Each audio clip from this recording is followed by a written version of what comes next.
இதுவரைக்கும் இப்படி ஒரு கேக் கட்டிங் தேவேஷ்க்கு நாங்க பண்ணதே கிடையாது. நாங்க எல்லாரும் கிளம்பி தேவேஷ்க்கு கேக் கட் பண்றதுக்காக அம்மா வீட்டுக்கு போயிட்டோம். தங்கச்சி வீட்டுக்காரும் வந்துட்டாங்க. தேவேஷோட ஃப்ரெண்ட்ஸ் எல்லாரையுமே வந்து வர சொல்லியாச்சு. கடைசி நேரத்துல தான் தெரிஞ்சது கேக் நாங்க வாங்கவே இல்ல அப்படின்னு சொல்லிட்டு. ஏன்னா, அம்மா நைட்டு 12 மணிக்கு தேவேஷ்க்கு கேக் கட் பண்ணலாமா சர்ப்ரைஸான்னு கேட்டாங்க. நான் வேணான்னு சொல்லியிருந்தேன். அதனால அம்மா கேக் வாங்கியிருக்காங்கன்னு நான் நெனச்சுட்டேன். நான் கேக் வாங்கிட்டு வருவேன்னு அம்மா நெனச்சுட்டாங்க.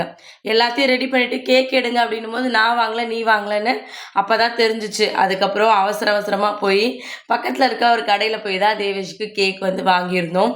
பெரிய கேக்கா வாங்கணும்னு நெனச்சோம். பட் கிடைக்கல.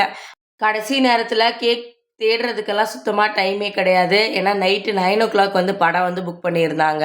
அதுக்கு போனோம். அதனால கேக் கட்டிங் சீக்கிரமா முடிச்சா தான் இங்கேருந்து டிராஃபிக்ல தியேட்டருக்கு போறதுக்கு சரியா இருக்கும் அப்படின்னு சொல்லிட்டு, இருந்த கேக்க வாங்கிட்டு ஒரு வழியா வீட்டுக்கு வந்தாச்சு.